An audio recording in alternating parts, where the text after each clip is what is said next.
Nightmare on Elm Street 4, The Dream Master.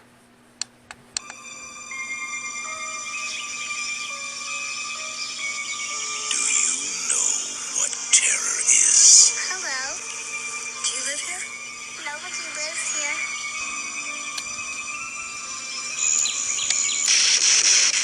Real terror.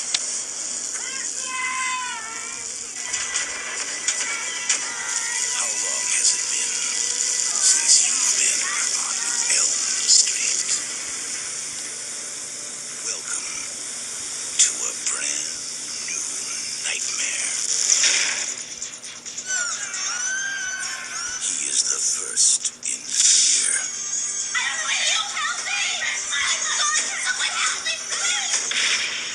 Second to none. Don't let them put you to sleep. He has no mercy. And no equal. Now no one sleeps. Get ready.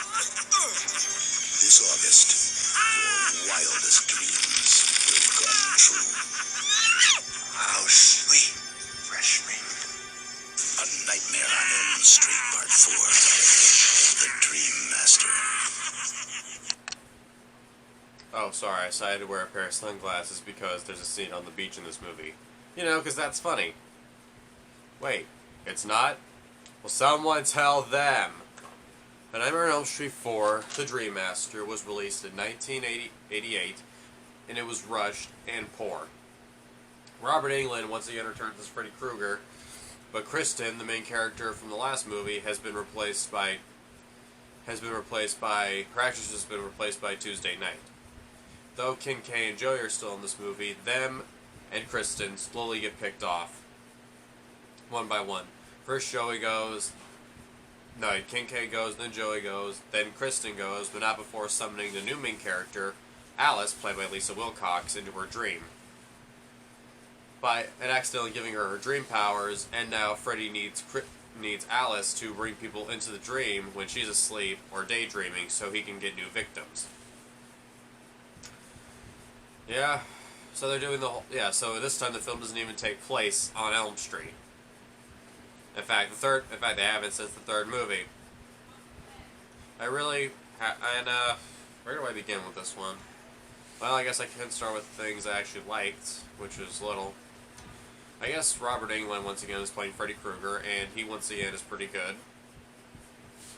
Lisa Wilcox is a pretty good main character as Alice, a character who starts off as a quiet, shy girl who slowly grows some confidence and beats Freddy. And I guess the kills are okay, but they're the least amount bloody in this movie, except for one scene where Freddy turns the girl into a cockroach and squishes her. But even then, the only really gory stuff is when she turns into the cockroach. There's no blood in this movie, especially when Freddy's stabbing somebody. Oh, come on, we want to see some blood. This movie suffered the most. Apparently, they wanted this film to be out immediately after the first movie, to the point where they were doing reshoots and rewriting the script while they were making the movie. There's a scene where one of the characters, Rick, is in a dojo scene because he does karate, and he fights Freddy. But I'm sorry, he doesn't fight Freddy, he fights his glove. Yes, they were so low on budget, they couldn't even do a proper fight scene with a stunt double for Robert Englund.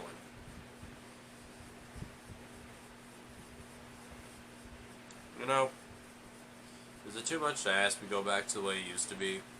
Because the rules of the Elm Street series are still being ignored. Now daydreaming can be used in these movies.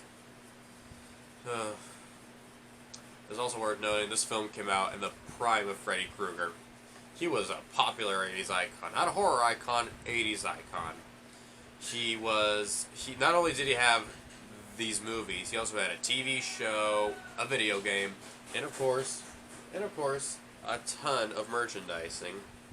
Ah yes, merchandising, where the real money in front of movie goes. But that wasn't his case in this film. Well, it was. This was the first Nightmare movie to label Robert Englund as Freddy Krueger. There was no hiding it anymore. We all knew he was the man. Unfortunately, that kind of gave Freddy a bit more of an ego. Freddy is on screen more, and he's in the light, and he's just spews out a whole bunch of unfunny one-liners. And when I say unfunny, I mean it. Unfunny. Some of them are just downright stupid. Like, for example, there's a line where Alice is about to fight him, and he goes, "Welcome to Wonderland, Alice." You get it? You see Alice in get it? It's a reference to Alice in Wonderland. Hey, you see Alice in Wonderland? Because we're referencing that.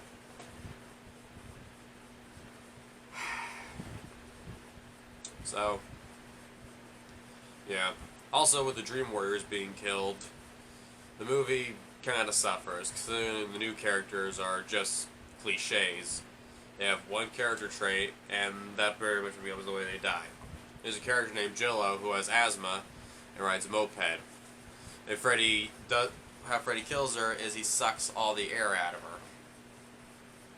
Okay?